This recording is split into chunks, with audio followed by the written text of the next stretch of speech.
আপনি এমন লোক তৈরি করেছেন সে আপনার চেয়ে বেশি তাহাজ্জুদ পড়ে, হইতে পারে না? পারে না? পারে। আপনি এমন লোক তৈরি করেছেন যে আপনার চেয়ে নফল রোজা বেশি রাখে।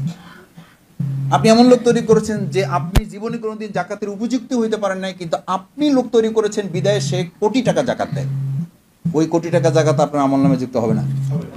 আপনার নিজের জীবনের প্রয়োজনে, সাদাকায়ে জারিয়ার আমলের প্রয়োজনে, কিয়ামত পর্যন্ত আপনার আমল নামায় আমাল যুক্ত হওয়ার প্রয়োজনে এরকম 5 জন 7 জন 10 জন লোক অবশ্যই থাকতে পারে, থাকা উচিত, যেই লোকের তুলনায় আপনার তাহাজ্জুদ কম,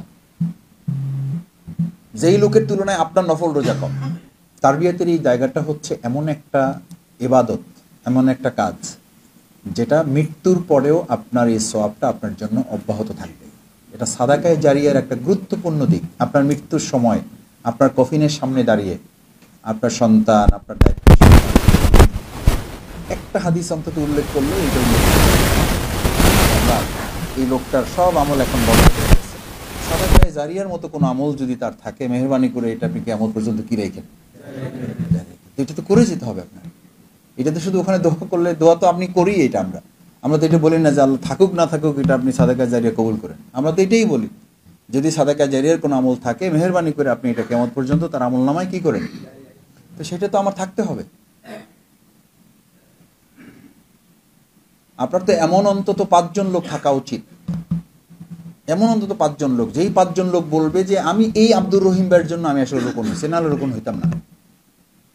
আমি অনেক সময় বলি যে রোকন শপথের সময় আমাদের তো সব সময় দোয়া হয় না, দোয়া হোক না হোক বা দোয়া হয়, আমরা আবেগ আপ্লুত হই। ওই আবেগ আপ্লুত সময় দোয়া করতে গিয়ে সে যেন তার প্রথম হাত তোলার পর তার বাবার কথা মনে হবে না, মায়ের কথা মনে হবে না, মনে হবে কার কথা? আব্দুল জব্বারের কথা, আব্দুর রহিমের কথা। এই আব্দুল জব্বার, আব্দুর রহিম যারা সামনে বসে আছে, আপনি এরকম 5 জন 7 জন 10 জন ব্যক্তির নামের অন্তর্ভুক্ত হতে পেরেছেন কিনা? This is your impression. আপনাকে রাস্তায় একজন দৌড়ে ধরে বলবে যে ভাই আপনি রুহুল আমিন ভাই না? আপনার ওই যে সেই একটা মনে আছে আলোচনা চক্রে আমাকে নিয়েছিলেন, ওই যে আপনার কথা শুনছি, সেদিন সিদ্ধান্ত নিয়েছিলাম আমি আত্মমনোনয়ন করবো, আলহামদুলিল্লাহ। আপনি হয়তো মনে নাই, আমি কিন্তু রোকন হয়ে গেছি ভাই, আমার জন্য দোয়া করেন। এইরকম 5টা কথা শোনা আপনার জীবনের জন্য অত্যন্ত জরুরি। এটা 5 জন রোকন বৃদ্ধির ব্যাপার না। এই 5 জন রোকন বৃদ্ধি হওয়া না হওয়া, বিপ্লব হওয়া না হওয়া, এটা অন্য কোশ্চেন। কিন্তু আপনার নিজের জীবনের প্রয়োজনে, সাদাকায়ে জারিয়ার আমলের প্রয়োজনে, কিয়ামত পর্যন্ত আপনার আমল নামায় আমাল যুক্ত হওয়ার প্রয়োজনে এরকম 5 জন 7 জন 10 জন লোক অবশ্যই থাকতে পারে, থাকা উচিত, যেই লোকের তুলনায় আপনার তাহাজ্জুদ কম, যেই লোকের তুলনায় আপনার নফল রোজা কম। আপনি এমন লোক তৈরি করেছেন সে আপনার চেয়ে বেশি তাহাজ্জুদ পড়ে, হইতে পারে না? না, পারে না? পারে না?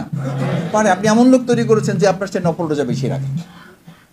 আপনি এমন লোক তৈরি করেছেন যে আপনি জীবনে কোনোদিন জাকাতের উপযুক্ত হইতে পারেন নাই, কিন্তু আপনি লোক তৈরি করেছেন বিদায় সে কোটি টাকা জাকাত দেয়। ওই কোটি টাকা জাকাত আপনার আমল নামে যুক্ত হবে না? না, হবে না। এই লোক যদি পৃথিবীতে থাকে তো it's a MLM system. MLM system মানে কি?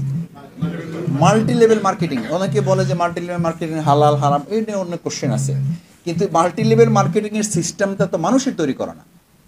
এটা কার বিধান? এটা আল্লাহর সিস্টেম, আল্লাহর সুন্নাহ। তুমি একজন লোক তৈরি করবে, সে 5 জন করবে, সে আরো 25 জন করবে, সে 100 জন করবে, সে 1000 জন করবে, সে 1 লাখ করবে, সে 1 কোটি করবে। ওই 1 কোটির সওয়াব আপনার আমল নামায় যুক্ত হবে না? হবে না? এটা কি system? Multi level marketing system. এই লোভ যদি কারো মাথায় ঢোকে তো হুঁশ থাকার কথা না।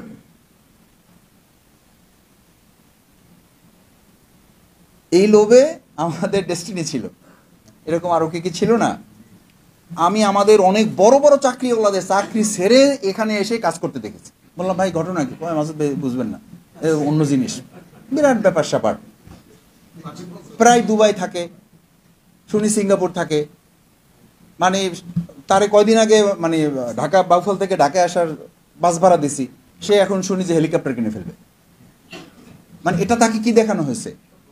একটা হোপ দেখানো হয়েছে, এবং তাকে বলা হয়েছে তুমি 5 জন তৈরি করো, সে 100 জন তৈরি করবে, সে 1000 তৈরি করবে, সে 1 লাখ তৈরি করবে, সে 1 কোটি তৈরি করবে, গোটা 1 কোটি তোমার কাছে এসে জমা হয়ে যাবে, তুমি বসে থাকবে বাসায়, তোমার হেলিকপ্টারে তো কোনো অসুবিধা নাই। অথচ এই পেরেশানিটা ঢোকানোর কথা ছিল ইসলামে, সেটা বাদ দিয়ে আমরা চলে গেছি ডেস্টিনি। এটা সামহাও ডেস্টিনি একটা নাম বললাম, এরকম হাজারো ডেস্টিনি আমাদের সমাজে আছে, হাজারো ডেস্টিনি আমাদের বহু। আমি মানে এটা প্রাসঙ্গিক ক্রমে বলা, ওই সময় মানে শেখ হাসিনার চেয়ে আমি ওই ডেস্টিনি ভাইদের ধরে ধরে বলতাম যে শেখ হাসিনা এই দেশ থেকে যাক আর না যাক, ডেস্টিনি যেন শেষ হয়েছে। রফিকুল আমিন সাহেবের সাথে আমার জেলখানায় বহুবার দেখা হয়েছে, বলছি ভাই আল্লাহর রাস্তায় একটু থামেন, ওখানে বসে সে প্ল্যান করে, এখন বের হয়ে না একবার পার্টি এটা করছে। মানে নেশাটা কত পর্যায়ে তার, এটা দিস ইজ অ্যাডিকশন, এটা এক ধরনের নেশা। এই নেশাই তো আপনার ইসলামে থাকার কথা, নেশাটা থাকার কথা ছিল এখানে। ওই যে হাদিসের বর্ণনা আছে না, আকসিরু যিকরুল্লাহ হাত্তা ইয়াকুলু মাজনুন, আপনার আল্লাহর স্মরণটা এমন হবে যে লোকের আপনাকে পাগল বলবে। ওই ডেস্টিনির লোকদেরকে পাগল বলতে, কিন্তু নিচে প্যান্টের খবর নাই, উপরে শার্টের খবর নাই, এখানে কি লাগানো, টাই লাগানো, ব্যাপক পরিমাণে আমাদের এই রাস্তায় টাই বিক্রি হচ্ছে। এটার জন্য সে পরেশান হয়ে গেছে। আমি আমাদের ইসলামী আন্দোলনে শিবিরের সেই সময় দায়িত্বশীল ভাইদের পরিচয় জানতে চাইলে তারা বলতো যে আপনার পেশা কি, ওনারা বলতো আমার নেশাও ইসলামী আন্দোলন, পেশাও ইসলামী আন্দোলন, মাঝখানে চাকরি ব্যবসা একটা করি, নেশা এবং পেশা দুটাই কি।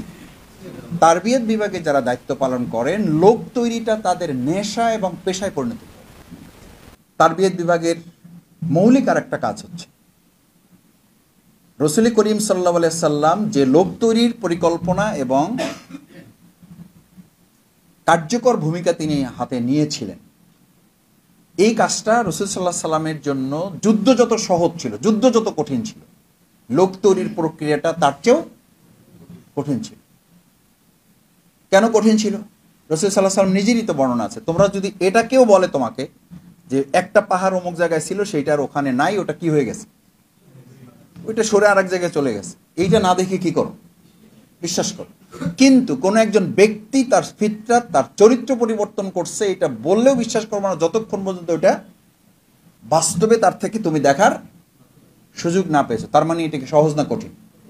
আমি আপনাদেরকে এটা অনুরোধ করছি এই হিসাবে যে এটাকে নেয়ামত হিসেবে ধরে সময় বাড়াতে পারলে, কনসেন্ট্রেট করতে পারলে আপনি একই সাথে অনেকগুলো কাজ সমাধান করতে পারবেন এবং আল্লাহ তাআলা আপনার জন্য ফাসানু ইয়াসসিরুহু লিল ইউসরা, যখন আপনি আপনার নিবেদিত করবেন, ফাআম্মা মান আ'তা ওয়াত্তাকা ওয়া সাদ্দাকা বিল হুসনা ফাসানু ইয়াসসিরুহু লিল ইউসরা, যখন আপনাকে নিবেদিত করবেন এবং আপনি যখন ফাআম্মা মান আ'তা ওয়াত্তাকা ওয়া সাদ্দাকা বিল হুসনা, আল্লাহর এই বিধানটাকে আপনি ধারণ করবেন, আল্লাহর নিয়ম হচ্ছে ফাসানু ইয়াসসিরুহু লিল ইউসরা। ওয়া আম্মা মান বাখিলা, আর যখন আপনি কৃপণ হয়ে যাবেন, সময় দেবেন না, শ্রম দেবেন না, মেধা দেবেন না, এই কোরবানি আসছে সামনে, আমার বাইতুল মাল, আমার এককালীন ওয়াদা আদায় হবে না, এই ক্ষেত্রে আমার ভূমিকা থাকবে না, এই ক্ষেত্রে আল্লাহ তাআলার বিধানটা দেখেন, ওয়াস্তাগনা, এটা আমার বাড়াবাড়ি, ওয়াকাজ্জাবা বিল হুসনা, এবং এটা আল্লাহর বিধানকে অস্বীকার করার শামিল। ফাসানু ইয়াসসিরহু লিল উসরা, তখন যে কাজ সহজ ছিল ওটাও আল্লাহ আপনার জন্য কি করে দেবেন। আল্লাহ তাআলা কাঠিন্যতা থেকে বাঁচিয়ে আমাদেরকে সহজ জীবন যাপনের মধ্যে কবুল ও মঞ্জুর করুন। সুবহানাকাল্লাহুম্মা ওয়া বিহামদিকা আশহাদু আল্লা ইলাহা ইল্লা আনতা আস্তাগফিরুকা।